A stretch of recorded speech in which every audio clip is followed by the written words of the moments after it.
कितना बजे आते हैं लोग? 42 हो गया।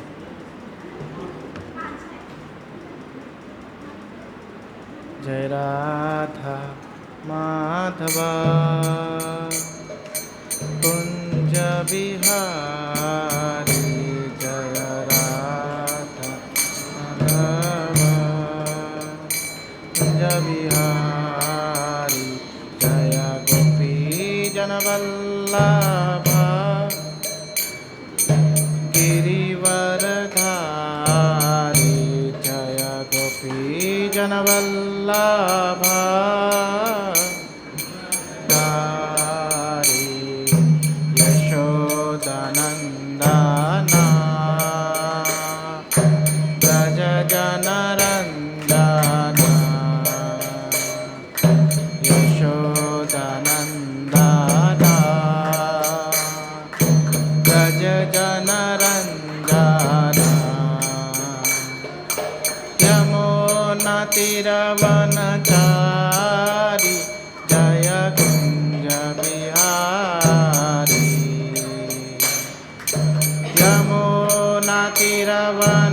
यमुनातीरवनचारी, जय कुञ्ज बिहारी, जय राधा माधवा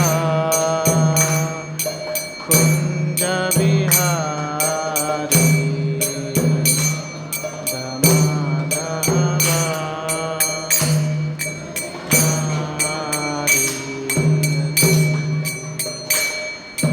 हरे कृष्णा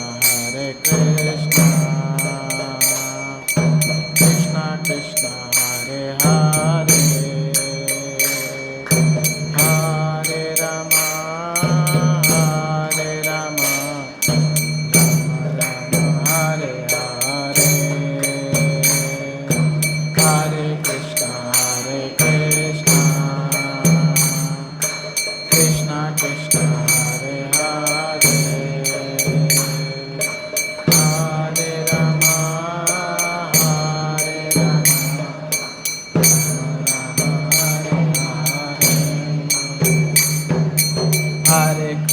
हरे कृष्णा कृष्णा कृष्णा हरे हरे, हरे रामा हरे रामा, राम राम हरे हरे, हरे कृष्णा कृष्णा कृष्णा हरे हरे, हरे रामा हरे रामा, हरे हरे, हरे कृष्णा कृष्णा कृष्णा हरे हरे, हरे रामा राम राम हरे हरे, हरे कृष्णा कृष्णा कृष्णा हरे हरे, हरे रामा राम हरे हरे, हरे कृष्णा कृष्णा कृष्णा हरे हरे, हरे रामा राम राम हरे हरे, हरे कृष्णा कृष्णा कृष्णा हरे हरे, हरे Rama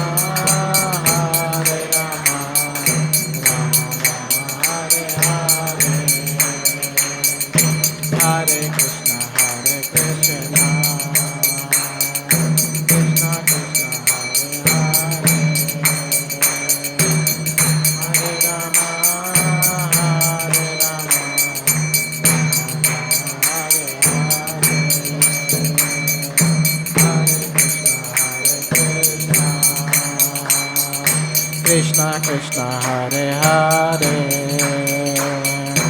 Hare Rama Hare Rama Rama Rama Hare Hare Hare Krishna Krishna Krishna Hare Hare Hare Rama Rama Rama Hare Hare Hare Krishna Krishna Krishna Hare Hare Hare Rama Rama Rama Hare Hare Jaya Radha Madan Mohan Radha Madan Mohan Radha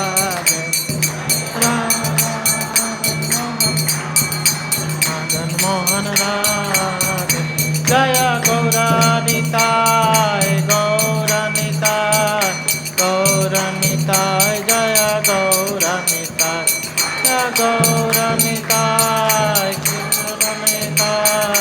Gauranitai Jaya Gauranitai Jaya Jaya Prabhupada Prabhupada Prabhupada Prabhupada Jaya Prabhupada Prabhupada Prabhupada Prabhupada Nitai Gaur Hari Bol Hari Bol Hari Bol Hari Bol Nitai Gaur Hari Bol Hari Bol Hari Bol Hari Bol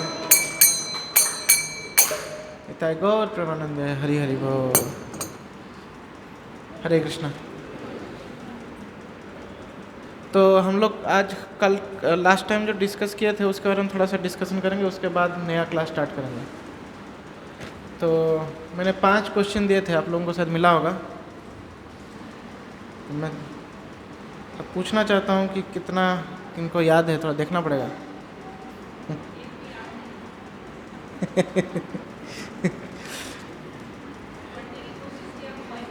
हाँ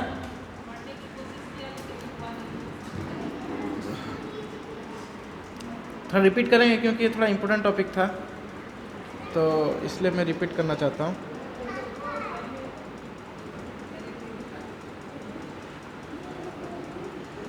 तो last class topic क्या था वो याद है कि नहीं? वो भी भूल गए।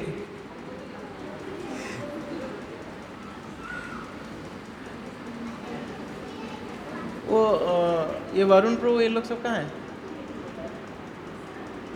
फोन लगाओ ना उनको, कहाँ है लोग? हरे कृष्णा।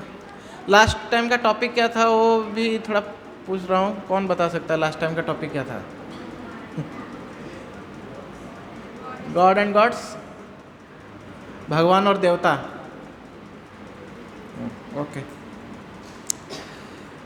तो इसमें से हम लोग आज क्वेश्चंस जो मैंने 5 क्वेश्चन दिए थे तो उसको थोड़ा सा डिस्कशन करेंगे, फिर हम लोग आगे बढ़ेंगे। तो सबसे पहला क्वेश्चन जो मैंने ऑलमोस्ट लास्ट क्लास के एंड के टाइम डिस्कस किया था, ये परिभाष सूत्र क्या है? और श्रीमद् भागवत पुराण का परिभाष सूत्र जो है वो कौन सा श्लोक है? परिभाष सूत्र क्या है वो तो बताइए एटलीस्ट। चलो भागवत पुराण का परिभाष सूत्र याद नहीं तो भी चलेगा। परिभाष सूत्र हमने डिस्कस किया था, आप लोगों में से किनको याद है परिभाष सूत्र क्या है? प्रभु जी को याद है, और बाकी?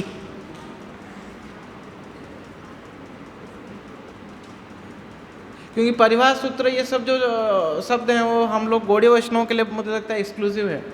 बाकी जो वैष्णव संप्रदाय हैं पता नहीं कितना इसको यूज़ करते हैं, तो बहुत इम्पोर्टेंट है हमारे लिए। परिभाष सूत्र क्या है? खाली प्रभु जी को याद, किसी को याद नहीं है?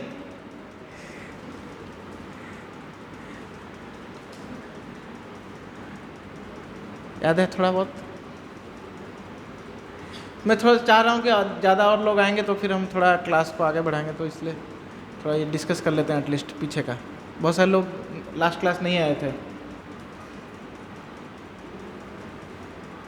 और किसी को याद नहीं है। चलो, परिभाष सूत्र मतलब वो श्लोक जो पूरा वो शास्त्र जो भी शास्त्र है, तो वो श्लोक जिसका मतलब वो शास्त्र पूरा शास्त्र में उसका जो है उसका आप क्या प्रेजेंस को देख सकते हैं। मतलब वो शास्त्र का सबसे इम्पोर्टेंट श्लोक, मतलब वो श्लोक के इर्द गिर्द पूरा वो शास्त्र घूमता है। जैसे भगवत गीता का परिभाष सूत्र है, भगवत गीता का 18 अध्याय का 66 नंबर का श्लोक, सर्वधर्मान परित्यज्य मामेकम शरणम व्रज अहम त्वं सर्व पापेभ्यः मोक्षयिष्यामि मा शुचः। तो इस श्लोक के चारों तरफ पूरा भगवत गीता घूमता है। मतलब भगवत गीता का मतलब आप कोई भी श्लोक ले लो तो उसको एंड में ये श्लोक तक पहुंचना है। वैसे ही श्रीमद् भागवत पुराण का कौन सा श्लोक है, जब परिभाष सूत्र क्या है पता नहीं तो श्लोक क्या बताएंगे। तो श्रीमद् भागवत पुराण का पहला स्कंद का 3 अध्याय का 28 नंबर श्लोक, श्रीमद् भागवत पुराण पहला स्कंद 3 अध्याय 28 नंबर श्लोक। जैसे हम लोग जनरल नॉलेज में याद करते हैं भारत का प्रधानमंत्री कौन है, उधर का राष्ट्रपति कौन है, ये कौन सा देश का कौन सा नदी बहता है, तो इस तरह से ये आध्यात्मिक जीवन में भी थोड़ा सा हमको ये जनरल नॉलेज में आना चाहिए, बहुत ज़रूरी है। तो हम लोग याद रख सकते हैं ये चीज़ों को। श्रीमद् भागवत पुराण का परिभाष सूत्र है पहला स्कंद 3 अध्याय 28 नंबर का श्लोक। क्या श्लोक है? एते चांस कलापुंस कृष्णस्तु भगवान स्वयं इंद्रियारी व्याकुलम लोकम हृदयंती युगे युगे, ये श्लोक है। तो इस श्लोक के इर्द गिर्द पूरा श्रीमद् भागवत पुराण घूमता है, ऐसा है। तो ये श्लोक क्या बताता है, ये श्लोक क्या बताता है, वो किनको याद है? कुछ याद है? इस श्लोक का इंपॉर्टेंस क्यों है इतना? बताओ। हाँ, एक कृष्ण है, उनके अलग स्वरूप है? नहीं, वो नहीं है। जितने हाँ हाँ, कृष्ण अवतारी हैं, बाकी सब उनके अवतार हैं। ये श्लोक का मीनिंग है एक्चुअली, कृष्ण से ही सब कुछ निकला हुआ है। तो ये श्लोक का यही मीनिंग है। तो ये जानना हमारे लिए बहुत ज़रूरी है। हम कृष्ण की पूजा करते हैं ना तो ये जानना ज़रूरी है हमारे लिए। ओके, नेक्स्ट ये एक क्वेश्चन है कि कृष्ण जो है भगवान विष्णु से उच्च हैं, ये सही है कि गलत है ये कथन? हाँ, भगवान कृष्ण ऊपर हैं, भगवान विष्णु उनके नीचे हैं, या फिर भगवान कृष्ण का महत्व ज़्यादा है भगवान विष्णु से? सही या गलत? हाँ, सही गलत क्या है? कितने लोग बोल रहे हैं सही है? हाँ, सही गलत? कितने लोग बोल रहे हैं गलत है? हाँ, ये गलत है स्टेटमेंट। एक ही रूप है, अलग अलग कैसे हो सकते हैं? हाँ, एक ही रूप है तो अलग कैसे हो सकते हैं? कृष्ण जो है भगवान जब घर में रहते हैं तो कृष्ण का रूप है, भगवान जब ऑफिस चले जाते हैं तो विष्णु रूप धारण करते हैं। तो ऑफिस चला जाएगा तो आदमी घट जाता है क्या? वो अपना पूरा जो उनका जो पूरा रूप है उसको प्रकाशित नहीं करते हैं, बस उतना ही है। तो यही अंतर है एक्चुअली, कि कोई अंतर नहीं है, दोनों एक ही हैं, कोई अंतर नहीं है, लेकिन पूरा स्वरूप जो है भगवान का वो कृष्ण के रूप में प्रकाशित होता है।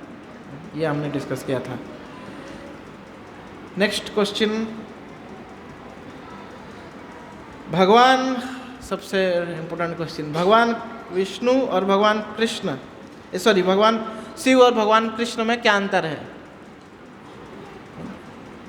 क्या अंतर है? और ब्रह्म संहिता का कौन सा श्लोक है जो अंतर को बताता है?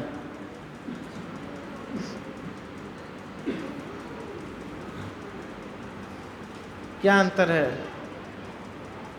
एग्जाम्पल तो याद होगा, जो एग्जाम्पल मैंने दिया था, जो ब्रह्म संहिता का जो श्लोक का एग्जाम्पल आया था, वो याद है? कृष्ण को क्या बोला गया है ब्रह्म संहिता में और शिव जी को क्या बोला गया है? हाँ, क्या? नहीं, हाँ क्या बोले, क्या और एक बार बोले? कर्ड एंड मिल्क, दही और दूध। कृष्ण को दूध बोला गया है और शिव जी को दही। जैसे दूध जो है किसी विशेष परिस्थिति में दही बन जाता है और दही का भी अपना कार्य है, तो ऐसे ही भगवान जो है किसी विशेष परिस्थिति में शिव जी का रूप धारण करते हैं। और क्या विशेष परिस्थिति है? जब इस संसार को पालन करना है, संसार को चलाना है, तो शिव का रूप धारण करके वो संसार को चलाते हैं। ठीक, क्लियर है? तो शिव जो है, शिव तत्व हमने बोला था कि शिव जो है विष्णु तत्व नहीं है, ना ही जीव तत्व है, तो शिव अलग से तत्व है, क्योंकि वो भगवान है भी और भगवान नहीं भी है। तो इस तरह से हमने डिस्कस किया था। और शिव जी की कैसे पूजा करनी चाहिए वो भी हमने डिस्कस किया था। कैसे पूजा करना चाहिए? भगवान से अभिन्न समझ कर पूजा करना चाहिए। तो शिव की जब पूजा करते हैं तो हमको उनको मांगना चाहिए, क्या प्रार्थना करना चाहिए कि हमको कृष्ण भक्ति प्रदान कीजिए।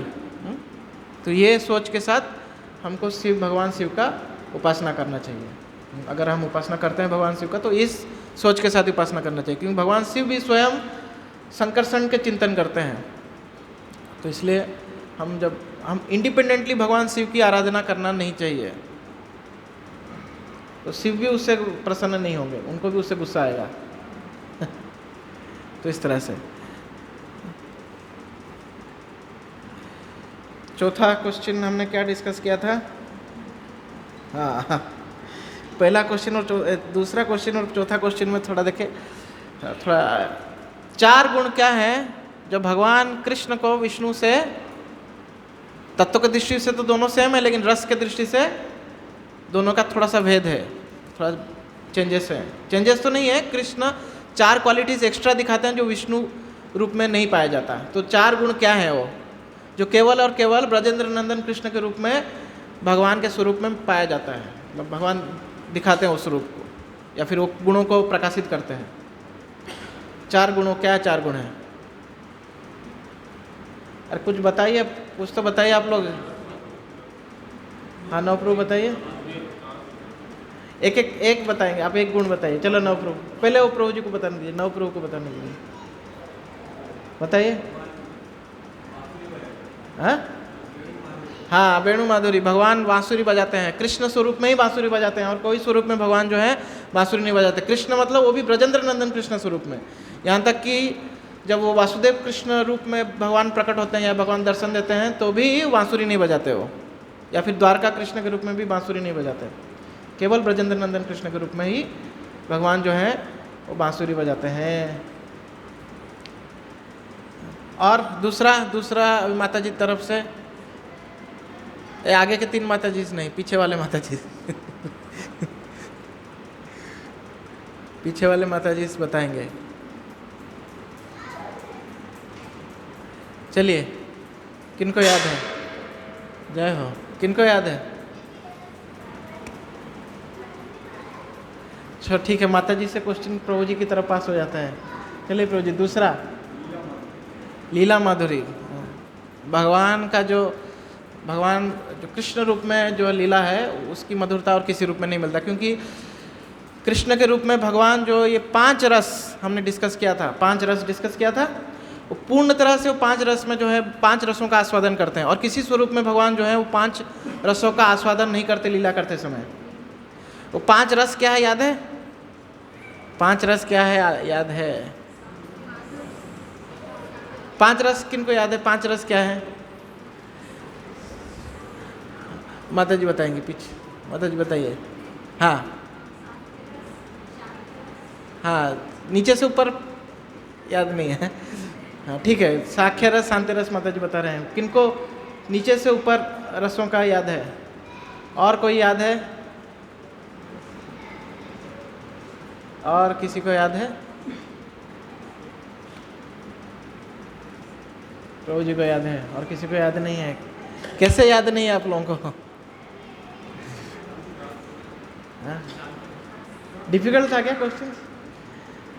शांत रस, उसके ऊपर दास्य, उसके ऊपर साख्य, उसके ऊपर वात्सल्य, उसके ऊपर माधुर्य। ये 5 रसों में जो है जब लीला करते हैं भगवान, वैसे बाकी जब अवतार लेते हैं भी कभी कभार इन रसों में लीला करते हैं, लेकिन कृष्ण रूप में, स्पेशली ब्रजेंद्र नंदन कृष्ण के रूप में भगवान इन 5 रसों में पूर्ण तरह से जो है लीला का आस्वादन करते हैं। जो ये सारे रस हैं, इसमें ऐश्वर्य का भाव नहीं है, ये प्योर दास्य रस है। जैसे कि हमने एग्जाम्पल लिया था, जैसे भगवान राम के रूप में जब भगवान आए तो सुग्रीव के साथ भी उनका मित्रता था, लेकिन वो जो साख्य रस था उसमें ऐश्वर्य भाव था। सुग्रीव को पता है कि भगवान जो है, मतलब राम जो है भगवान है, सखा है लेकिन फिर भी वो भगवान है, तो थोड़ा सा डिस्टेंस है। लेकिन जब भगवान कृष्ण जब ब्रज में लीला किए तो वो डिस्टेंस नहीं था। उनके सखा लोग जो है उनको चिढ़ाते थे, उनके ऊपर चढ़ जाते थे, उनको पीटते भी थे, और किसी ये में भगवान इस तरह से लीला नहीं किए। तो ये 4 जो है भगवान कृष्ण को बाकी विष्णु तत्वों से अलग करते हैं। और आखिरी क्वेश्चन, भगवान कृष्ण को कि विशेष रूप में पूजा करने का क्या महत्व है, और या फिर क्यों उनको विशेष रूप में पूजा करना चाहिए। हमने इसको लास्ट में डिस्कस किया था, जब ये टॉपिक का हमने क्यों ये टॉपिक का लास्ट टाइम डिस्कस किया था, तो उसके ऊपर हमने ये पॉइंट बताया था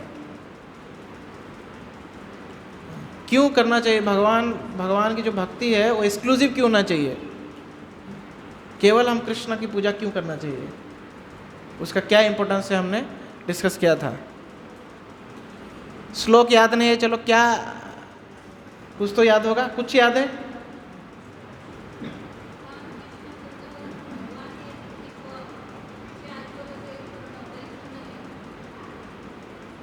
क्या और एक बार बोलिए माता जी। हाँ, पूर्ण भगवान है, लेकिन हम उनको ही एक्सक्लूसिवली उनकी आराधना क्यों करना चाहिए, क्यों हम लोग को इधर उधर भटकना नहीं चाहिए, तो हमने उसके ऊपर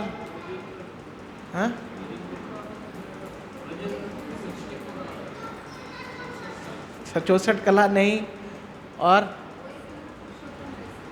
पूर्ण पुरुषोत्तम है, लेकिन थोड़ा सा हमको और डीप में जाना है। यस प्रभु जी।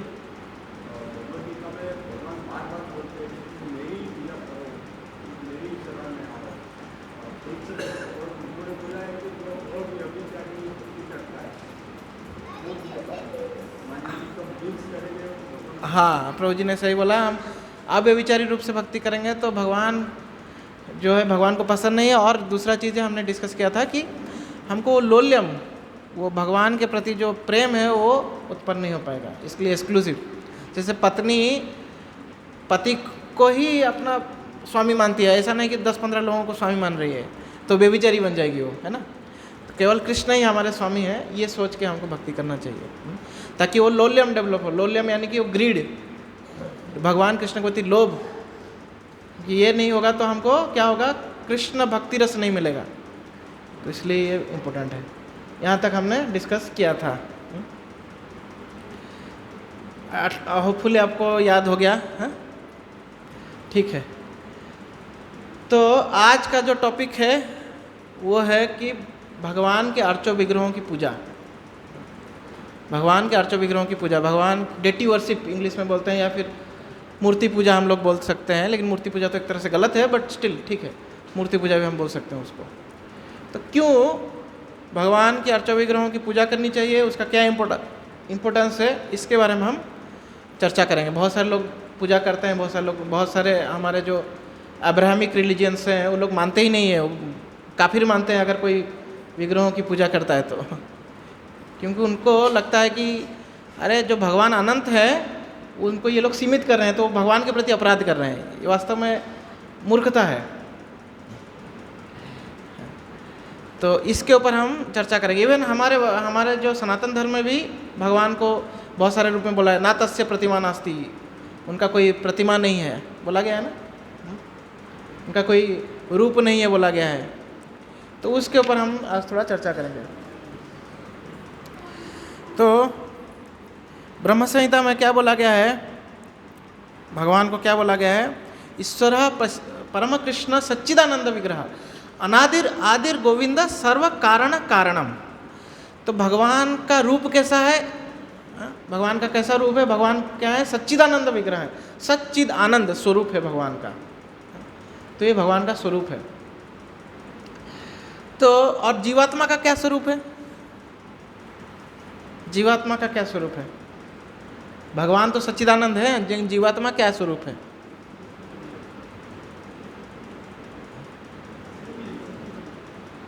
सेम ही है। प्रभु जी बोल रहे सेम है, सही है, सेम ही है। तो जीवात्मा भी सच्चिदानंद स्वरूप है। कहाँ पे पता चलता है? कहाँ पे पता चलता है? भगवद गीता में पता चलता है। भगवान बोलते हैं मामय अंश जीवलोके जीवभूता सनातना अनसष्टानि इंद्रियाणि प्रकृति स्थानी करसति। इससे पहले भी श्लोक आता है, 13वें अध्याय में आता है, अपारम इतस्तु अन्यम प्रकृति विधि में परम। भगवान पहले बोलते हैं कि ये मेरा एक भगवान की, हम 3 शक्तियों के बारे में लास्ट टाइम डिस्कस किए थे, याद है? 3 तत्वों के बारे में डिस्कस किए थे, इंपोर्टेंट 3 तत्वों के बारे में। क्या था? विष्णु तत्व, दिव्य तत्व, शक्ति तत्व। तो भगवान की जो शक्ति है वैसे तो अनंत है, तो वो सब शक्ति तत्व में आता है। तो मुख्यतः भगवान की एक अंतरंग शक्ति है और एक बहिरंग शक्ति है। जो बहिरंग शक्ति है ये सृष्टि को बनाया हुआ है। तो कहाँ पे पता चलता है? तो भगवद गीता में पता चलता है। कहाँ पे? भूमियोपन नलवायु खम मनर बुद्धि एवच अहंकार इत्यम में भिन्न प्रकृति अष्टधा। मेरा जो भिन्न प्रकृति है, मुझसे जो मेरा जो क्या बोलते हैं एक्सटर्नल एनर्जी है, क्या है? 8 तत्वों से बना हुआ है। 8 तत्व क्या क्या है? भूमि, पृथ्वी, जल, अपो, अग्नि, वायु और खम माने कि ईथर, मतलब एम्प्टी स्पेस। तो 5 चीज़ों से ये मेरा भिन्न प्रकृति बना हुआ है। और 3, 5 और 3 क्या क्या है? मन, बुद्धि, अहंकार। ये आप लोग पढ़े होंगे ना, हम लोग जब डिवाइस कोर्स किए थे तो ये चीज़ आया था। ये 8 चीज़ों से भगवान के जो ये भिन्न प्रकृति है, मतलब भगवान का बाह्य energy, external energy of the Lord. तो ये, और जीवात्मा क्या है? ये फिर इसके बाद ये जीवात्मा के ऊपर श्लोक आता है, अपरम इतस्तु अन्यम प्रकृति विधि में परम। इससे ये जो 8 तत्वों से बना हुआ मेरा भिन्न प्रकृति है, इससे ऊपर क्या आता है? ये जीवात्मा आता है। और ये इनसे ऊपर है और इनसे परे है, लेकिन फिर भी किसके वजह से? तो फिर भी अविद्या के कारण, माया के कारण हम अपने आप को ये शरीर समझ रहे हैं। शरीर भी क्या है? 8 तत्वों से ही बना हुआ है।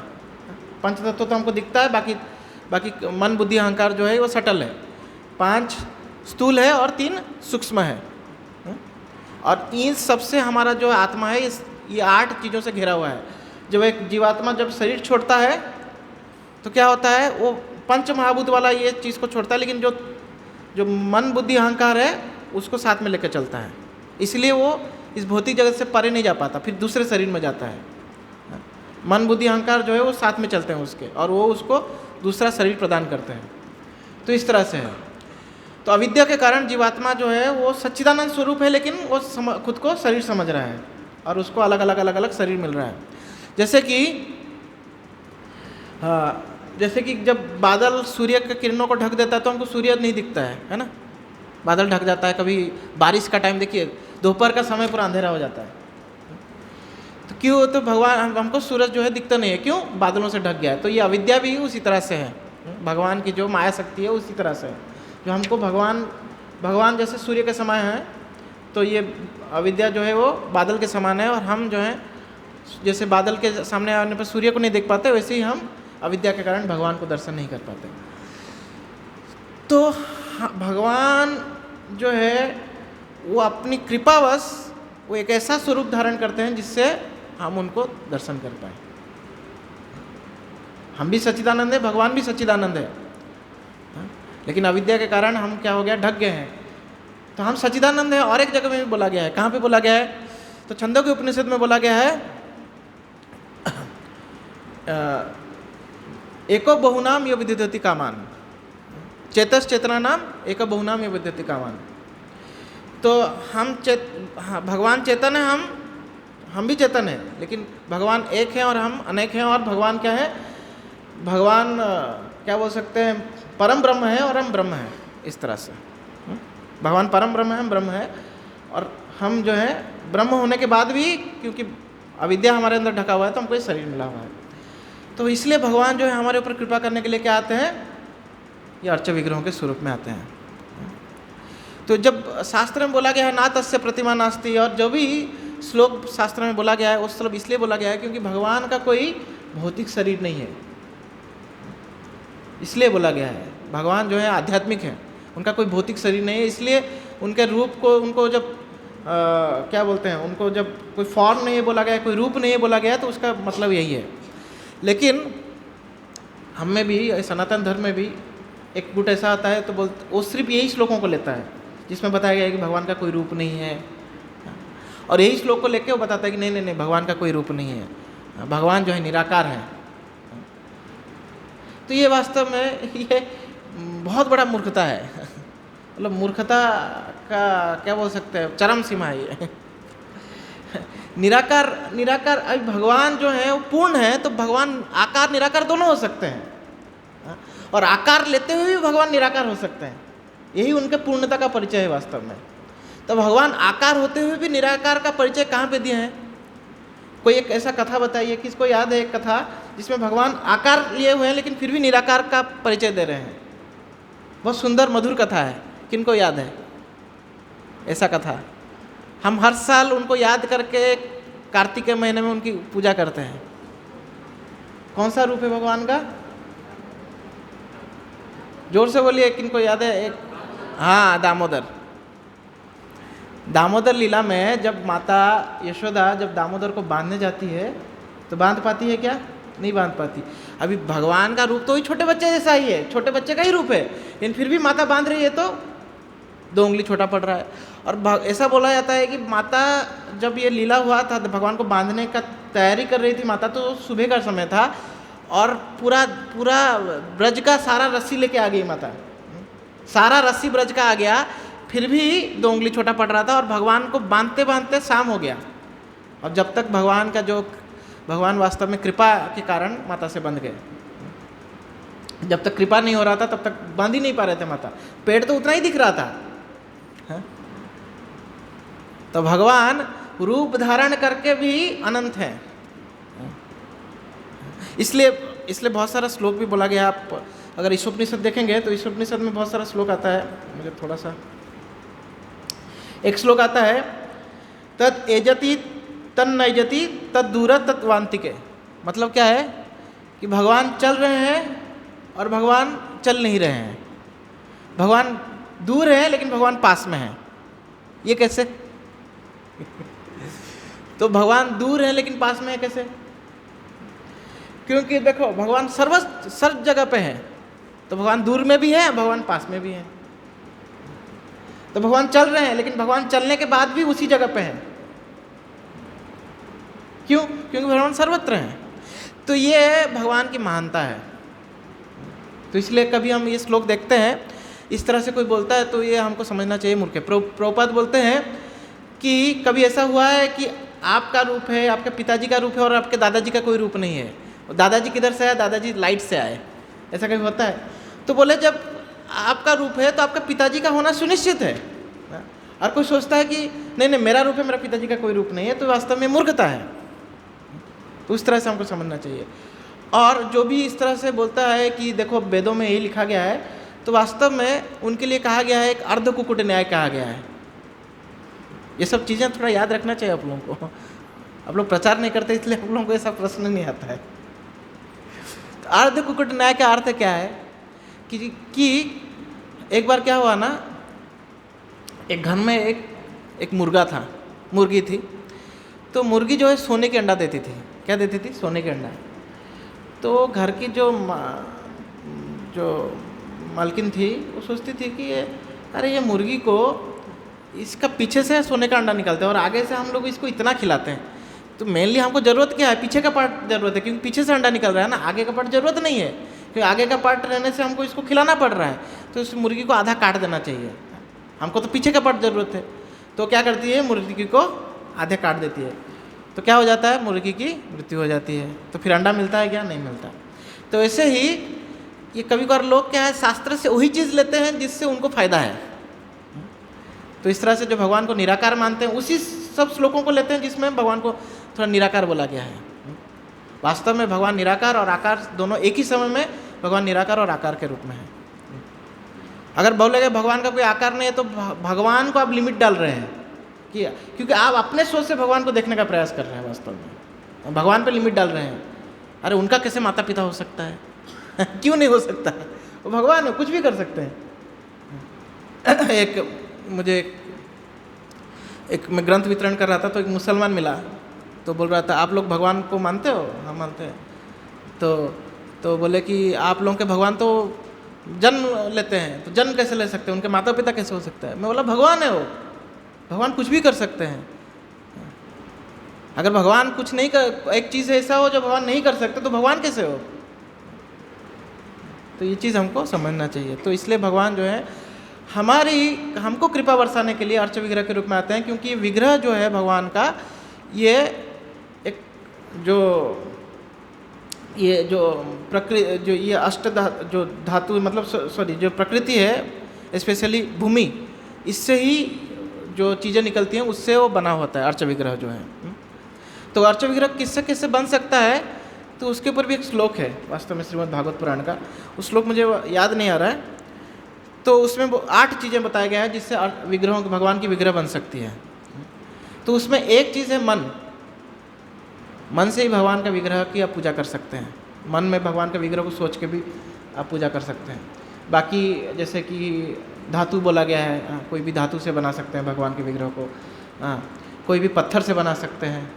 आप पेंटिंग के रूप में भी भगवान के विग्रह बना के उनकी पूजा कर सकते हैं, मतलब पेंटिंग रख के भी पूजा कर सकते हैं। जैसे हमारे इधर मदन मोहन जी का पेंटिंग है, तो वो भी उस रूप में भी भगवान की पूजा कर सकते हैं। इससे 8 बताया गया है, उस श्लोक में ढूंढ के आपको बताता हूँ। तो उस तरह से आप इवन अगर आपके पास ना पेंटिंग है, ना भगवान की कोई विग्रह है, ना कुछ है, तो मन से भी पूजा किया जा सकता है। मन से भी आप भगवान के अर्च विग्रहों की पूजा कर सकते हो। ऐसे हम शास्त्रों में पढ़ते हैं, एक ब्राह्मण हुआ करते थे, बहुत गरीब थे, बहुत ज़्यादा। तो उनका क्या होता है कि उनके पास कोई धन नहीं रहता, तो मन से भगवान की पूजा करते हैं, मन से भगवान का रूप सोचते हैं और उनको भोग लगाते हैं, सब करते हैं। तो एक बार क्या हुआ कि भगवान विष्णु जो है वो वैकुंठ में बैठे हुए थे, तो हंसने लगे तो हंसने लगे तो माता लक्ष्मी पूछते हैं क्या हुआ? तो भगवान विष्णु बोलते हैं कि ये जो ब्राह्मण था ये मुझे भोग लगाता है और रोज़ मन में भोग लगाता है, क्योंकि उसके पास पैसा नहीं है, तो वो खीर बहुत सारी चीज़ लगाता था और चेक करता था कि ज़्यादा गर्म तो नहीं है। तो खीर जब भोग लगा रहा था तो वो मन में सोच के खीर लगा रहा था, और जब चेक करता है तो गर्म रहता है वो खीर, तो उसका हाथ जल जाता है। मन में सोच रहा था लेकिन इतना वो हो गया था उसमें, तो वो उसे मन में सोच रहा है कि मैं हाथ लगा के चेक कर रहा हूँ, तो उसका सही में हाथ जल जाता है। तो भगवान उसमें हंसने लगते हैं। तो भगवान बोलते हैं कि ये जैसे ही ये शरीर त्याग करेगा मेरे धाम आ जाएगा, उसका इतना शुद्धता है। तो हम इस तरह से हम शास्त्र अनुरूप होकर जो है भगवान के अर्च विग्रहों की पूजा कर सकते हैं। तो शास्त्र अनुरूप का अर्थ क्या है? कोई भी पत्थर को उठा के हम भगवान बोल सकते हैं क्या? नहीं बोल सकते। ये कोई विधि है। जैसे कि आप कोई भी पेपर लीजिए, उसमें हमारा जो है क्या बोले तो हमारा जो मनी नोट है, नोट का आप जेरोक्स निकालिए, आगे पीछे दोनों जेरोक्स निकाल के जाइए, दिखाइए किसी दुकान में, देगा क्या आपको कुछ हो? नहीं देगा ना, क्योंकि वो जो है वो सिर्फ जेरोक्स हुआ है, उसमें सरकार का जो है मान्यता उसको हासिल नहीं है, तो साधारण पेपर है। वैसे ही कोई भी पत्थर को आप लेके जाओगे पूजा करोगे तो नहीं है, तो कैसे मान्यता मिलेगी? तो शुद्ध भक्तों द्वारा भगवान को जो है आह्वान किया जाता है, उसको न्यास बोलते हैं। जैसे अब देखोगे हमारे मंदिर का उद्घाटन देखा था आप लोगों ने, एक कुसा घास लेके भगवान के आँखों को, फिर भगवान के हाथ को, ऐसा भगवान के पूरा शरीर को टच कर रहे थे और मंत्र उच्चारण हो रहा था। कुछ लोग देखे होंगे, कुछ लोग नहीं देखे होंगे। 2 दिन का पूरा यज्ञ चला। तो ये जो है, इससे जब भक्त लोग भगवान को आह्वान करते हैं तो भगवान वो रूप उसमें प्रकट होते हैं। ऐसे नहीं तो कोई नॉर्मल पेपर है, अगर जैसे कि 500 रुपये के थे ना, 500 और 1000 के थे, याद है, जो डिमोनेटाइजेशन हो गया 2016 में, जो जैसे ही सरकार ने बोला कि इसका कोई वैल्यू नहीं है, कोई वैल्यू नहीं। पहले जिससे 500 रुपये से आप चीज़ खरीद पाते थे, अचानक रातों रात वो यूजलेस हो गया।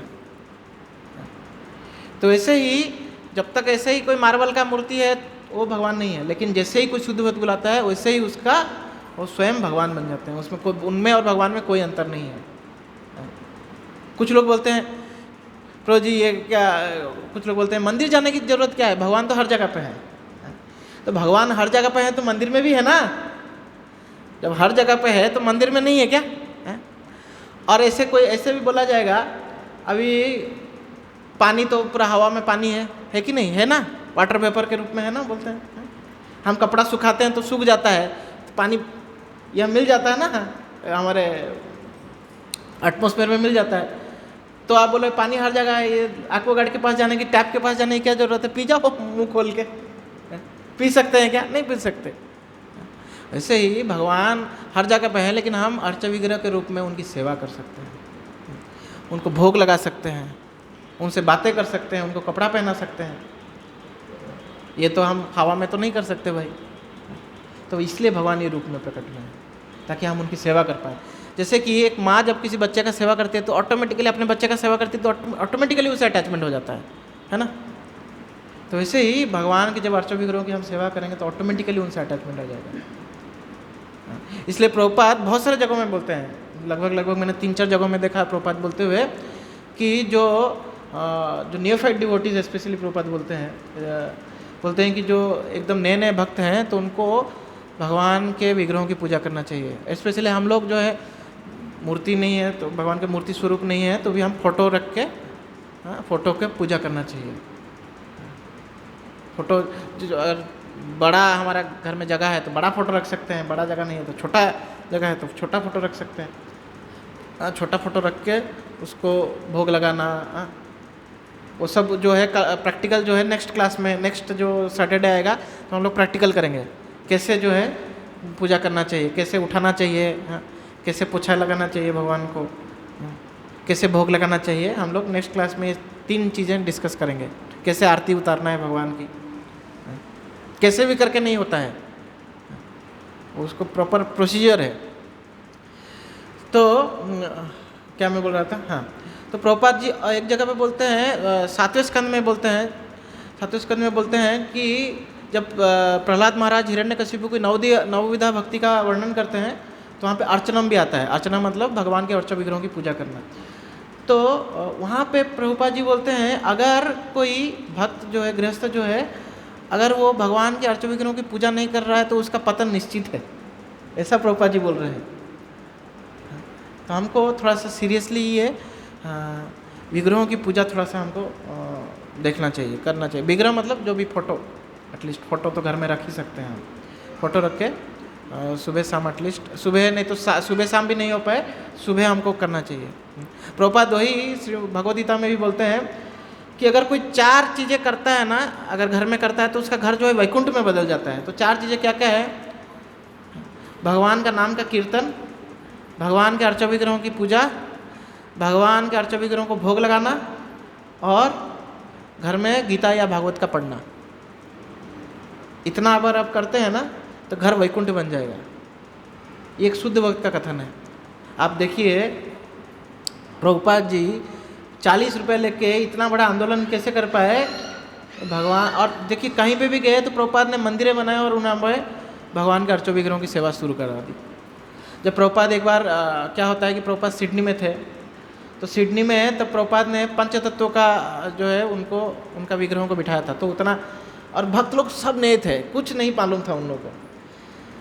तो प्रभुपाद तो बिठा के दिए, लेकिन उनको तो जाना था, वो तो एक जगह पे रुक नहीं पाते थे क्योंकि प्रचार करना है। तो प्रभुपाद वहाँ पे पंचतत्वों को बुलाते हैं, बोलते हैं कि भगवान को कि देखिए मैं आपको ये म्लेच्छों के पास रख के जा रहा हूँ, ये लोग म्लेच्छ हैं लेकिन उनको मेरे प्रति बहुत श्रद्धा है, तो आप जो है इनके ऊपर कृपा बनाए रखना, ऐसा प्रभुपाद बोल के जाते हैं। और देखिए कि किनको कुछ नहीं आता था लेकिन उनको प्रभुपाद के प्रति बहुत श्रद्धा था, इसलिए वो जैसे तैसे करके अर्च विग्रहों की पूजा करते थे। तो आज देखिए कहाँ से कहाँ पहुँच गए लोग। जो एक समय गौ मांस खाते थे, ड्रग्स लेते थे, वो आज दूसरों को भगवान के नाम का प्रचार कर रहे हैं। तो ये भगवान के विग्रहों की पूजा करने का महिमा है वास्तव में। हमारे देखिए पूर्ववर्ती आचार्य भी, देखिए हमारे जितने पूर्ववर्ती आचार्य हैं, जितने भी पूर्ववर्ती आचार्य वैष्णव हो या फिर इवन शंकराचार्य भी हैं। तो वो लोग विग्रहों की बहुत, देखिए हर जगह पे उन्होंने विग्रह, शंकराचार्य भी देखिए विग्रहों की पूजा जो है पद्धति को अच्छे से उन्होंने स्थापना करवाया। भले ही उन्होंने अद्वैतवाद का प्रचार किया, लेकिन भगवान का अर्च विग्रहों की पूजा का स्थापना अच्छे से करवाया। और बाकी हमारे वैष्णवाचार्य तो देखिए आप, चाहे रामानुजाचार्य हों या फिर माधवाचार्य हों, इन्होंने तो इनको तो स्वयं भगवान उनके पास आए और अब उनको बोले कि मतलब उनसे अपना पूजा लिया। और अब माधवेंद्रपुरी हमारे जो ऐसा बोल सकते हैं कि गौड़ीय वैष्णवों के जो क्या बोल सकते हैं, गौड़ीय वैष्णव परंपरा का जो बीज है वो माधवेंद्रपुरी है, क्योंकि माधवेंद्रपुरी के शिष्य है ईश्वरपुरी और ईश्वरपुरी के शिष्य है श्री चैतन्य महाप्रभु। आप लोगों को माधवेंद्रपुरी की कथा तो मालूम होगी, आप लोगों को मालूम है माधवेंद्रपुरी पाद की कथा? किनको मालूम है? कितने लोगों को मालूम नहीं है?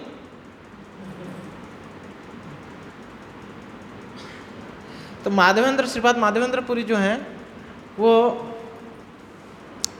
एक हमारे मतलब माधवा संप्रदाय में एक सन्यासी थे, और उनका कैसा नियम था, आयाचक वृत्ति का पालन करते थे। आयाचक वृत्ति यानी कि जो कुछ भिक्षा नहीं मांगते थे, कोई अपने से कोई लाके दे दिया तो खाएंगे। और आयाचक वृत्ति में भी दूध या दूध से बना हुआ प्रोडक्ट, और कुछ नहीं।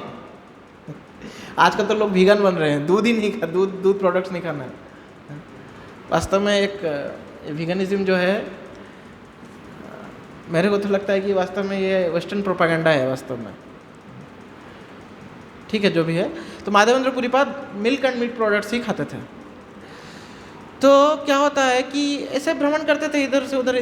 तो एक बार वो जाते हैं वृंदावन।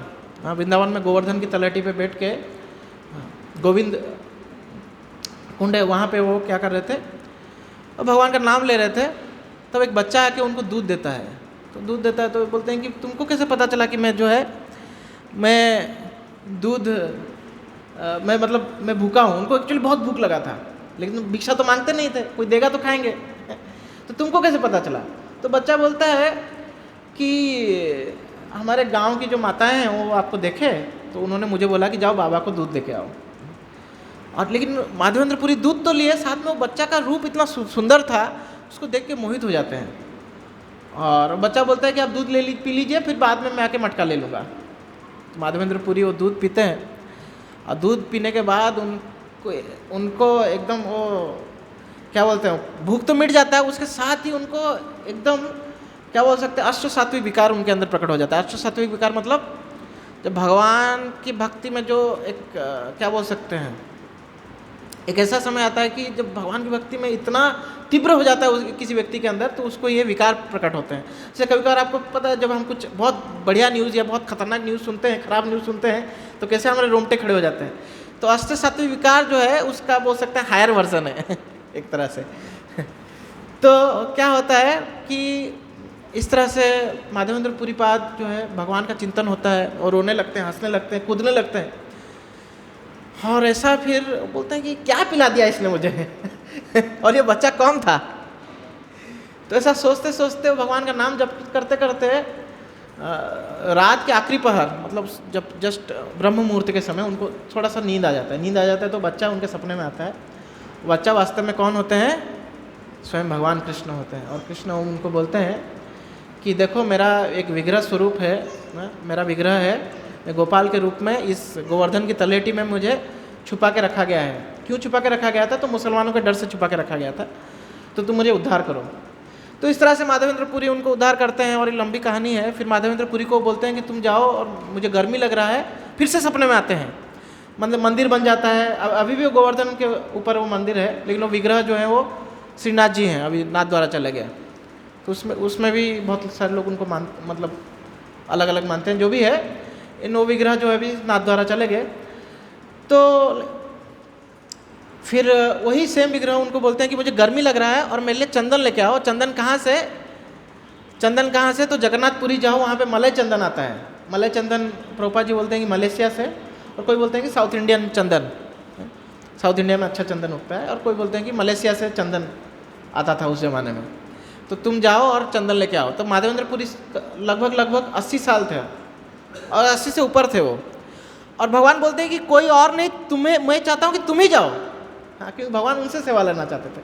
माधवेंद्र पुरी जाते हैं, रास्ते में उड़ीसा जाते टाइम, सोचिए वृंदावन से आज से लगभग 600 साल पहले, 600 तो नहीं 550 साल पहले, हाँ, वो उस समय उस ज़माने में 80 साल का बूढ़ा आदमी वृंदावन से जा रहा है कहाँ, पुरी। और पुरी जाते टाइम रास्ते में आता है उड़ीसा बॉर्डर में, उड़ीसा और बंगाल बॉर्डर में रेमुणा में बहुत सुंदर विग्रह थे गोपीनाथ जी का। वहाँ पे जब गोपीनाथ का दर्शन करते हैं तो गोपीनाथ जी को खीर भोग लगता था, आज भी लगता है। वो खीर को बोलते हैं अमृत केली। तो ये अमृत केली जो है बहुत सुंदर टेस्टी प्रसाद है वो। तो माधवेंद्र पुरी सोचते हैं कि अगर मुझे अमृत केली चखने को मिल जाए तो मैं सेम मेरे जो गोपाल जी हैं जो गोवर्धन में है, मैं उनको वही लगाऊंगा। तब उनको अपने ऊपर ही घृणा आता है। क्यों घृणा आता है? क्योंकि उस समय वो भोग लगने के लिए जा रहा था, भोग लगा नहीं था। तो सोचते हैं कि भोग लगने से पहले ही, मतलब भगवान को लगाया नहीं गया और मैं सोच रहा हूँ कि इसको पालूँ, मैं कितना बड़ा अपराधी हूँ, ऐसे सोच कर रोने लगते हैं और रोने लग के वहाँ से निकल जाते हैं। लेकिन भगवान का जो है, भगवान का अपने भक्त के प्रति प्रेम देखिए। वो गोपीनाथ जो हैं अपने पुजारी के सपने में आते हैं, बोलते हैं कि मेरा एक भक्त है माधवेंद्र पुरी और मैंने उसके लिए एक जो खीर का जो अमृत केली का प्याला है मैंने उनको लिए छुपा के रखा है, तुम जाओ मेरे जो मैं अपने धोती के नीचे रखा हूँ उसको देखो और लेके जाके उसको दे दो। तो आश्चर्य हो जाता है, वो पुजारी उठ जाता है, रात के अंधेरा था। तो सोचता है कि इतना साल से मैं भगवान का सेवा कर रहा हूँ, भगवान ने कभी मुझे सपने में आया नहीं और पहली बार है जब भगवान मेरे सपने में आए। और कौन वो महान भक्त है जिसके लिए भगवान ने इस तरह से किया। तो जाते हैं, जैसे ही नहाते हैं, फिर नहा के फिर मंदिर के अंदर जाते हैं, अल्टर के अंदर। तो वहाँ पे भगवान के धोती के नीचे देखते हैं तो एक मटका रखा था।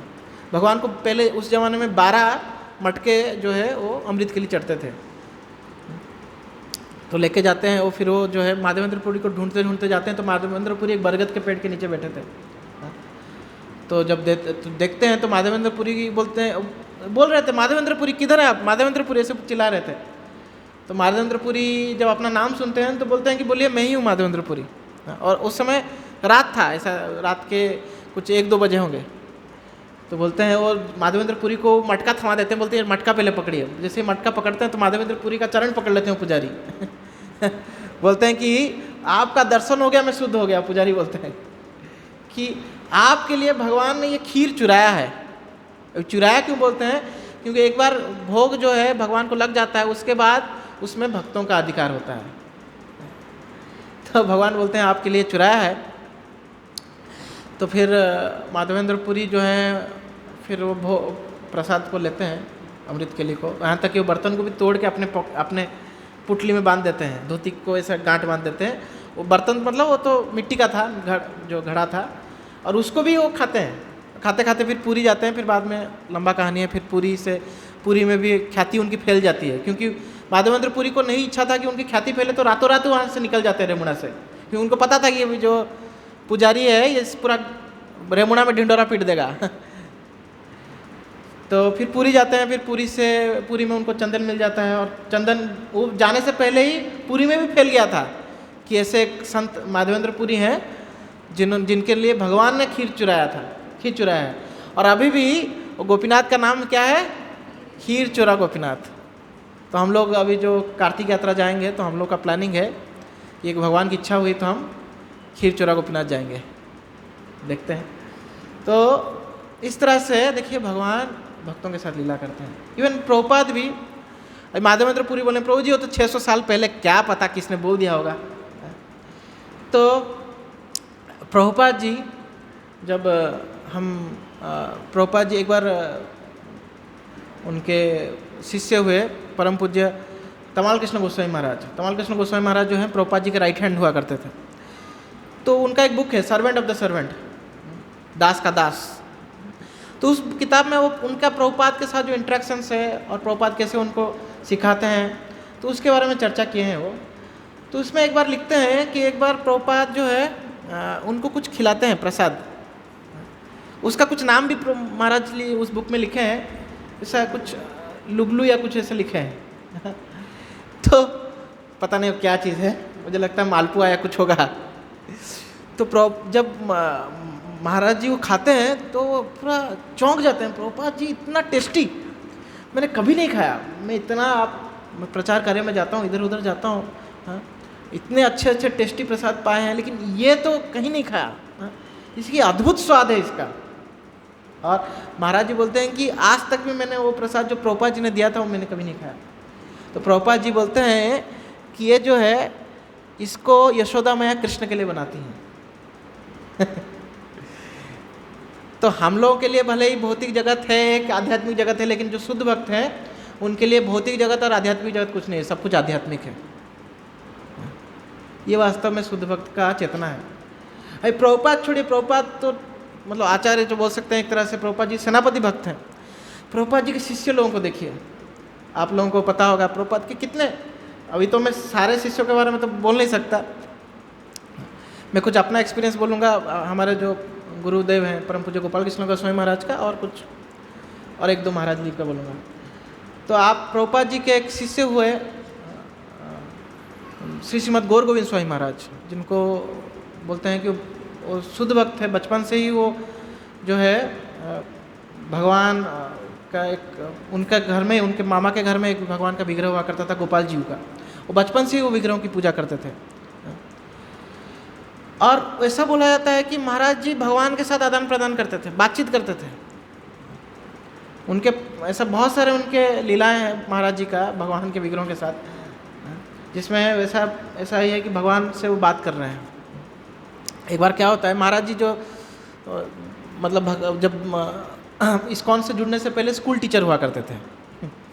तो टीचर का कैसा है, पिटाई करना, थोड़ा बच्चों को जो बदमाशी करते हैं। तो महाराज जी जब इस्कॉन से आए, फिर बाद में गुरु बन गए, तो रात को उठ के चेक करते थे कि कहीं शिष्य कोई जगह तो नहीं है, कुछ गड़बड़ तो नहीं कर रहा है।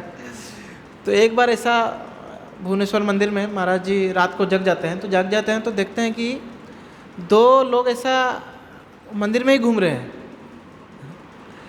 तो महाराज जी बोलते हैं कि अरे तुम लोग इतना रात को तुम लोग इधर क्या कर रहे हो? तो वहाँ पे वो दोनों वास्तव में बाद में परिचय देते हैं कि वो दोनों वास्तव में कृष्ण बलराम थे। तो इस तरह से ये प्रभुपाद जी के शिष्य का लीला है। और हमारे गुरु महाराज, अब देखेंगे परम पूज्य गोपाल कृष्ण गोस्वामी महाराज, एक बार महाराज जब आखिरी दिनों में यहाँ आते थे, तो एक बार की ऐसा है कि महाराज का हेल्थ बहुत ख़राब रहता था उस समय। तो हम लोग महाराज का पैर मसाज कर रहे थे, तो उनके जो सर्वेंट आए बोले कि महाराज जी आपको कल मंगल आरती नहीं उठ जाना है, और डॉक्टर भी मना किए हैं, आप थोड़ा रेस्ट लीजिए, मतलब कल जाना नहीं है। तो देखिए शुद्ध भक्त का कैसा नेचर है। अभी महाराज जी के अंडर लगभग 36 मंदिर थे इस्कॉन के, 36 मंदिर। एक मंदिर में भी एक डिपार्टमेंट संभालना कितना मुश्किल है, महाराज के अंदर 36 मंदिर हुआ करते थे। तो सोचिए कि कितना दक्ष होगा महाराज का, कितना एक्सपर्टीज होगा मैनेजमेंट में। महाराज जी बोलते ठीक है, लेकिन अगर मैं उठ जाता हूँ ना तो मैं खुद को रोक नहीं सकता। एकदम छोटे बच्चे से महाराज जी बोलते हैं। मैं था उधर, महाराज का मसाज करा था। तो फिर महाराज को सोना था, तो महाराज जी खड़ा होने का प्रयास करते तो खड़े नहीं हो पाते, तो हम लोग पकड़ लेते हैं महाराज को, पकड़ के लेके जाते हैं उनके रूम में। तो अगले दिन क्या हुआ कि महाराज मंगल आरती के लिए आ रहे थे, तो लेट हो गया। 4:30 बजे तो महाराज जी लगभग 4:30 को हमारा जो पुराना मंदिर है वहाँ के स्टेप्स चढ़ रहे थे, क्योंकि एक तो उनका रूम इतना दूर बना है, वहाँ से आना भी महाराज तो चल नहीं पा रहे थे, तो दिक्कत हो रहा था। तो चढ़ रहे थे, जैसे ही महाराज घड़ी देखे कि 4:30 बजा, तो वहाँ से हमारा जो प्रभुपाद जी, जहाँ पहले आपको देखे होंगे प्रभुपाद जी जहाँ बैठते हैं, वहाँ से उधर तक कितना होगा, मतलब 20-25 फुट होगा लगभग। महाराज जी वहाँ से भागे, मैंने आँखों से देखा है महाराज जी को भागते हुए। लेकिन ये लोग जो है प्रभुपाद जी स्पेशली और उनके शिष्य लोग जो है अपना क्या है कि ज़्यादा ऐसा इस तरह से चीज़ें सुनेगा कि चमत्कार को नमस्कार हो जाएगा, चमत्कार के वजह से हम इनको फॉलो करें, उस तरह से हो जाएगा। तो बहुत बार इन्होंने अपना जो क्या बोलते हैं अपने मूड को छुपा के रखा। हमारे महाराज जी के जो सेक्रेटरी थे दशावतार प्रभु, वो बोलते हैं कि महाराज जी के आप देखे होंगे कि बहुत सारे सालिग्राम शिला हुआ करते थे, बहुत सारे सालिग्राम शिला है। अभी उनका जो नरसिम्हा शिला है हमारे मंदिर में ही है, भगवान राम का जो राम दरबार है, आप वहाँ पे भगवान महाराज जी का नरसिंह शिला का दर्शन कर सकते हैं, छोटा सा है एकदम।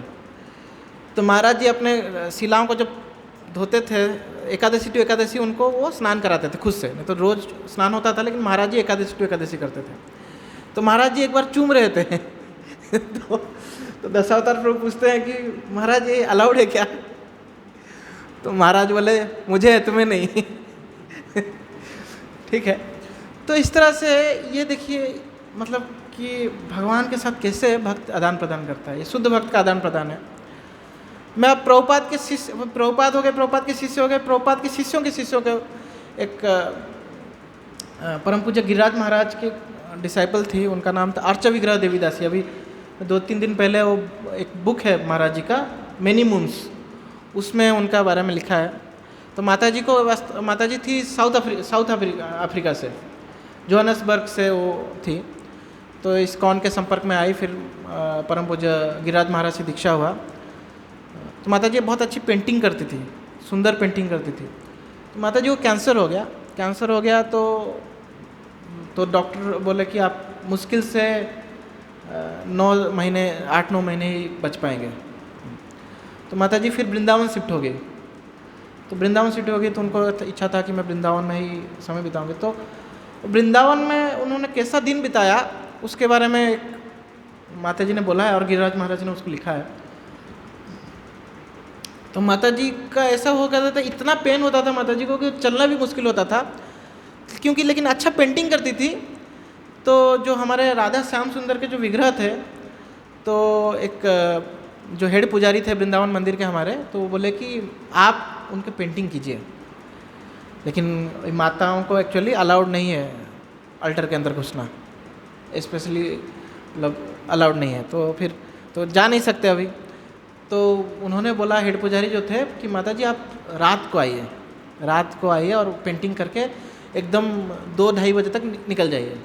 तो ऐसा माता जी को पेंटिंग करने के लिए कुछ, क्योंकि एक तो उनका हेल्थ इतना ख़राब था तो स्लोली करना पड़ता था, और कुछ पर्टिकुलर टाइम ही करना, ऐसा नहीं कि पूरा कभी भी कर सकते हैं। और रात के 11-12 बजे वो जाती थी और 2-2:30 बजे तक आ जाती थी।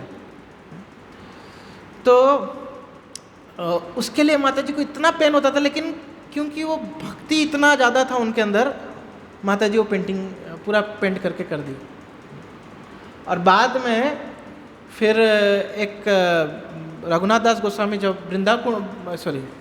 राधा कुंड में क्या होता है कि एक रघुनाथ दास गोस्वामी का भजन कुटीर बनाना था, तो उसमें भी कुछ पेंटिंग्स करने थे रघुनाथ दास गोस्वामी का।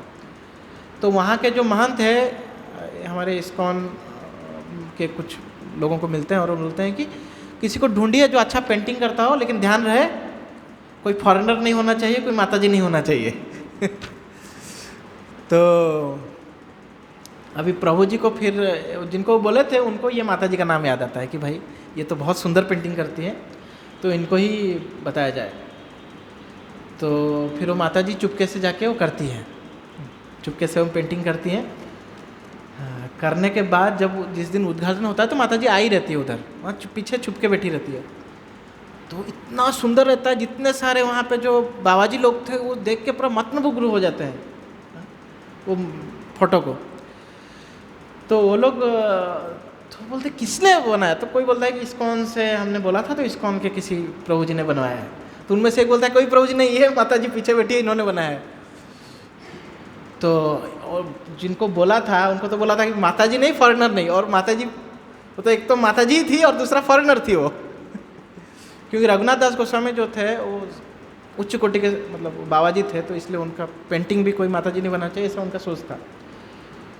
लेकिन क्योंकि उन्होंने इतना सुंदर बनाया था कोई कुछ नहीं बोला, उल्टा जो वहाँ के महंत थे वो बोले कि मुझे इनसे मिलना है और इनको धन्यवाद देना है। तो देखिए अभी वो ऐसा वो माता जी का देखिए ना ही कुछ बहुत ऊंचे कोई परिवार या ऐसा कुछ से थी, और ना ही कोई ऐसा बोल सकते हैं कि शुद्ध भक्त इस तरह से कोई उनका ये था, लेकिन उस साधना से और भगवान के जो विग्रहों के प्रति चिंतन से किस लेवल तक जा पाई। माता जी जब लास्ट डेज था तो वो बोलती थी कि मेरे पास मेरा एक ड्राइंग का पेपर रख दो और मेरे पास पेन रख दो, मैं कभी इच्छा हुआ तो मैं भगवान का पेंटिंग करूँगी। तो ये इस लेवल तक भी पहुंच सकता है। तो वास्तव में ये है भगवान के अर्चा विग्रहों की पूजा का महत्व। कोई बोल सकता है कि अगर भगवान अर्चा विग्रह में हैं तो फिर कैसे उनको कोई तोड़ देता है, कोई उनके वो ऊपर बैठे हुए उनके ऊपर अगर उनको लड्डू चढ़ाता है और चूहा खा जाता है तो क्या कुछ नहीं बोलते। तो वास्तव में जो इस तरह से प्रश्न पूछता है वो भी मूर्ख है, हाँ, और जो सोच रहा है कि उनको क्यों कुछ किया नहीं वो भी मूर्ख है वास्तव में। क्यों? क्योंकि देखिए अभी कोई बोलता है कि मुसलमान लोग इतना सारा मंदिर तोड़ दिए तो भगवान ने क्यों कुछ नहीं किया। तो भगवान जब अर्चा विग्रह के रूप में आते हैं तो वास्तव में हमसे सेवा लेने के लिए आते हैं, तो उनकी रक्षा करना भी हमारा दायित्व है। और अर्चा विग्रह जैसे कि अगर कोई आपको चाहिए कि भाई आपको कुछ बढ़िया चीज़ आपके साथ हो रहा है, आप चाहते हो कि समय वहीं रुक जाए, तो आपके घर में जो घड़ी है उसको वाला आपने लेकर तोड़ दिया तो समय रुक जाएगा क्या? रुक जाएगा क्या? नहीं रुकने वाला। वैसे ही कोई सोच रहा है मैं अर्चा विग्रह को तोड़ दिया तो भगवान गायब हो गए ये वास्तव में मूर्खता है। भगवान भगवद गीता में बोलते हैं कि मैं जब अपना शक्ति का रूप दिखाता हूँ तो मैं किस रूप में आता हूँ, तो भगवान बोलते हैं मैं काल के रूप में आता हूँ। तो सोचिए कि काल से कोई बढ़कर है क्या? कोई नहीं है। लेकिन जब अर्चा विग्रह के रूप में आते हैं तो भगवान केवल और केवल भक्तों से प्रेम का आदान प्रदान करने के लिए आते हैं, भक्तों से सेवा लेने के लिए आते हैं। तो आप सब जो हैं वो टाइम हो गया क्या? बहुत ज़्यादा हो गया। एक तो और सुंदर कुछ घटनाएं बोलना था लेकिन अभी बहुत टाइम है। तो ठीक है, एक छोटा सा कहानी बता के हम एंड करेंगे। छोटा कहानी बताते हैं, चलिए छोटा सा कहानी है। तो एक गांव में ये भी, और विग्रहों के बारे में एक और इम्पोर्टेंट चीज़ है कि क्या मूड होना चाहिए भगवान के विग्रहों की जब पूजा किया जाता है तो मूड क्या होना चाहिए। तो वास्तव में भगवान बोलते हैं भगवद गीता में कि अव्यक्तम व्यक्तिम अपन्नम मन्नत्य माम अबुद्धया, कि मुझे अव्यक्त जो समझता है ना कि भगवान का कोई रूप नहीं है, वास्तव में अबुद्धि है, उसका बुद्धि ही नहीं है। जिसका बुद्धि नहीं है वो वास्तव में मुझे समझता है कि मेरा कोई रूप नहीं है। तो उसमें एक श्लोक आता भी है, भागवतम का एक श्लोक है कि कौन नहीं समझ सकता और कौन समझ सकता है। अथापि ते देव पदाम्बुजद्वय प्रसाद लेसा अनुग्रहित एव ही जानाति तत्वं भगवान महिम्नो न चन्यो एकोपि चिरम विचिन्नम। इसका क्या अर्थ है? अथापि ते देव पदाम्बुजद्वय प्रसाद लेसा अनुग्रहित एव ही, जो भगवान के चरण कमलों को पकड़ के रखा है वो आसानी से भगवान को समझ सकता है। क्या है वो लाइन, थर्ड लाइन क्या है? जानाति तत्वम भगवान महिम्नो, भगवान की महिमा को समझ सकता है। और कौन नहीं समझ सकता? ना चन्य एको अपि चिरम विचिन्नम, लेकिन जो वेद पुराण को पढ़ रहा है लेकिन भगवान को क्या है, भगवान के रूप को नहीं मान रहा है, तो भगवान को कभी समझ नहीं सकता वो। कितना भी वेद पुराण पढ़ ले लेकिन भगवान के रूप को वो समझ नहीं सकता। तो इसी के ऊपर ये कहानी है। एक गांव में किसी घर में एक मोटा लड़का रहता था। उसका नाम क्या था? तो उसका नाम ज़्यादातर किसी को मालूम नहीं था, क्योंकि बहुत खाता था, तो उसका नाम रख देते 5 पाव। क्या रख दिए थे? 5 पाव। 5 पाव खाता था, रोज 5 पाव का सामान खाता था। 5 पाव यानी कि 1200 ग्राम, 1250 ग्राम, 1250 ग्राम का खाना खा जाता था वो मोटा। तो और खाता था और सोता रहता था। तो उसको बोलते थे अरे कुछ काम तो कर ले। बोलता क्या करूं, मुझे बहुत कष्ट हो रहा है, थक जाता हूं मैं। तो ज़्यादा खाएंगे तो थकावट आ जाता है तो वो सोता रहता था, खाता रहता था, सोता रहता था। तो घर वाले ही परेशान हो गए, यार क्या ये मोटू खा रहा है, सो रहा है, बस कुछ कर नहीं रहा है। तो क्या करते हैं, उसको चेतावनी देते हैं, देख तू अगर कुछ करेगा नहीं तो घर से भगा देंगे। लेकिन उसका आदत था भाई, क्या करेगा, खाएगा। और खा लेता था तो बहुत नींद आती थी तो सो जाता था। तो घर वाले एक बार परेशान होकर उसको घर से निकाल देते हैं, बोलते हैं जा निकल जाते घर से। तो बोलता है कहाँ जाऊँगा? तो गांव से बाहर एक मठ हुआ करता था एक महाराज जी का। तू जा मठ में, जा मठ में खाएगा सोएगा मठ में खाएगा खट में सोएगा तो उसको भगा देते हैं, तो मठ में जाता है। तो उस दिन उनका फीस्ट था, भंडारा चल रहा था उस दिन। तो सोचता कि अरे चलो बढ़िया दिन में आया हूँ, और उसको भरपेट खिलाते हैं महंत जी। और देखते हैं महंत जी भी एकदम हट्टे कट्टे, देखा है ना महंतों को सब मोटे मोटे रहते हैं, तो महंत जी एकदम हट्टे कट्टे थे। सोचता है यहाँ पे मेरा जो है काम निकल जाएगा। तो महंत जी का जाके चरण पकड़ लेता है प्रसाद के बाद, बोलता है कि मुझे थोड़ा स्नान दीजिए रहने का यहाँ पे। महंत जी बोलते हैं ठीक है रह सकता है। महंत जी को भी ज़रूरत था भाई, उनका भी बेचारे कोई ज़्यादा लोग नहीं थे, तो उनको भी कोई काम वाला ज़रूरत था। तो बोलते ठीक है लेकिन कुछ सेवा करना पड़ेगा तुमको, तभी तुमको रहने दूंगा। बोलता है ठीक है रहने दीजिए, क्योंकि अभी तो घर नहीं है, खाएगा किधर। तो बोलता है लेकिन मेरा है, मैं एक दिन में 5 पाव खाता हूँ तो बोलते हैं ठीक है हम तुझे खिलाएंगे, लेकिन हमारा फिर थोड़ा बहुत सेवा करना पड़ेगा। तो थोड़ा बहुत सब्जी लाना ये सब थोड़ा बहुत कर लेता था, और महंत जी उसको खिलाते थे। तो ऐसा कुछ दिन बीतता है, तो एकादशी का दिन आ जाता है। एकादशी का दिन आता है तो देखता है भाई किचन बंद है, कुछ खाना नहीं, कुछ नहीं। तो बोलता है महाराज जी आज क्या हड़ताल है क्या? तो नहीं हड़ताल नहीं है, आज जो है एकादशी का दिन है, आज खाना नहीं, आज भोग नहीं बनेगा इधर। भोग नहीं बनेगा तो मेरा क्या होगा, फिर मैं खाऊंगा क्या? तो बोलते हैं मुझे तो, मैं तो नहीं रुक सकता। तो बोलते हैं ठीक है तू सामान तेरे को दे देता हूँ, तो जहाँ जा और बाहर बना के भगवान को भोग लगा के खा लेना। बोलता ठीक है।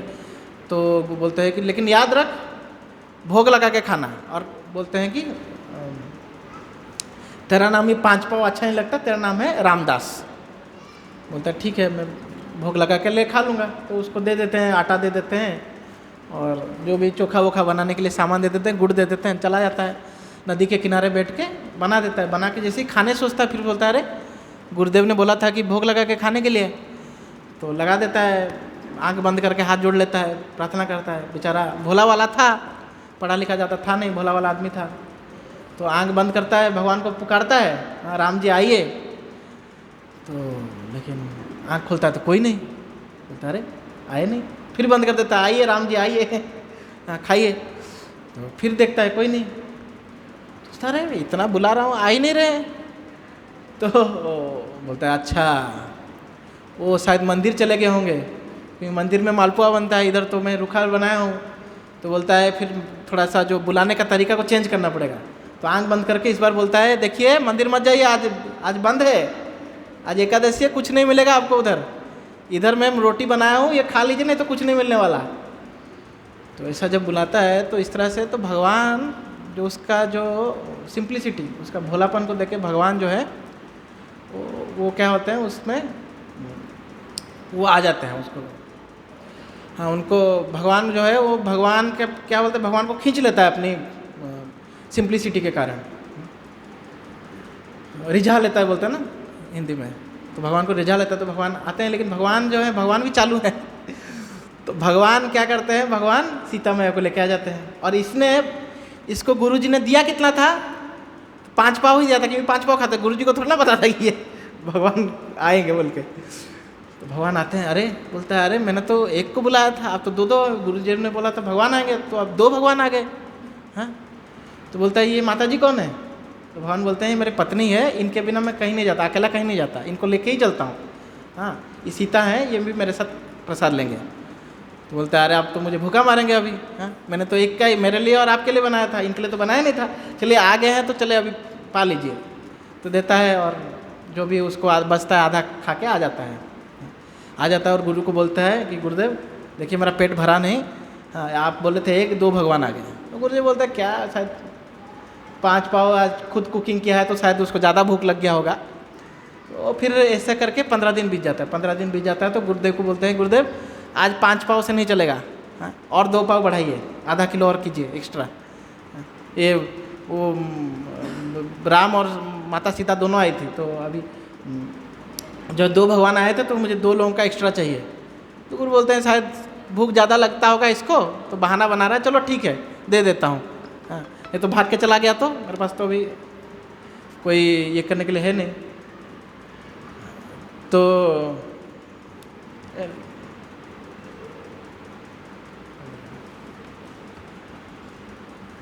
तो क्या होता है कि उनको बोल दीजिए। धर्मेश है ना, हाँ? है, बुलाओ ना। तो क्या होता है फिर, क्या होता है, तो फिर वो बनाता है अपना, हाँ अभी 3 लोगों के हिसाब से बनाया है, फिर प्रार्थना करता है। अभी राम सीता दोनों को बुलाता है, बोलता है 2 लोग आए थे तो फिर से 2 लोगों को ही बुलाता हूँ। आंख बंद कर देता है, आइए भगवान राम आइए, माता सीता आइए, आइए भोग को पाइए।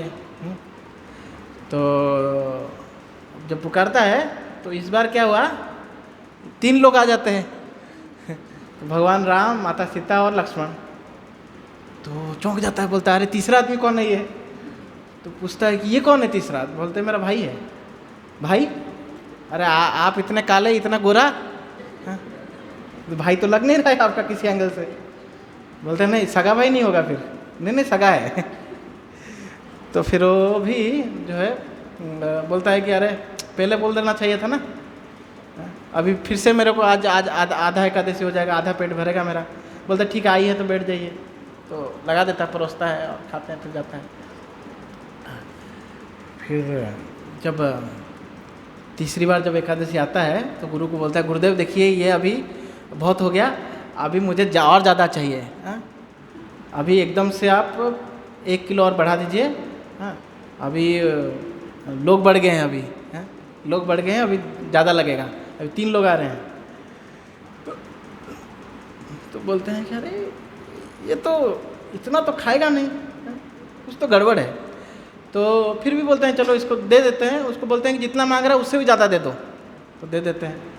फिर वो जाता है, फिर से जंगल आ जाता है। अब बोलता है कि अब मैं कुकिंग नहीं करूँ, कुकिंग करने से पहले ही बुलाऊँगा, पता तो चल जाए कितने लोग हैं, उसी हिसाब से मैं जो है अपना खाना बनाऊँगा। तो फिर वो फिर से बुलाता है, मतलब कुकिंग करने से पहले ही बुला लेता है। तो इस बार भगवान राम, माता सीता, लक्ष्मण, शत्रुघ्न, भरत और साथ में हनुमान। तो जब 5 लोग आ जाते हैं, इतने लोग 6 जन आ जाते हैं, तो देखता है तो बोलता है अरे अब तो पूरा गांव को उठा लाए, और इंसान तो इंसान बानर को भी लेके आ गए। तो बोलता है कि आज देखिए इतने लोगों के लिए तो मैं नहीं बना सकता, आपको जो है आप जो है अब जो है मैं नहीं कुकिंग करने वाला, मैं बनाता हूँ, रोज़ कम पड़ता है, आज आप लोग बनाएंगे, मुझे खिलाएंगे। तो बोलता है मैं नहीं करूँगा। भगवान राम बोले अरे ऐसे कैसे होगा, तुम खिलाओगे इसलिए तो हम आए हैं। नहीं, कुछ भी क्या, गांव को उठा के लेके आएगा, मैं खाना खिलाऊंगा, ऐसा नहीं चलेगा। वो बोलता है मैं जाके वो पेड़ के नीचे बैठा हूँ, जब बन जाएगा भोजन तो मुझे बुला लीजिएगा। तो जाके एक पेड़ के नीचे बैठ जाता है और भगवान बोलते हैं अब क्या करें?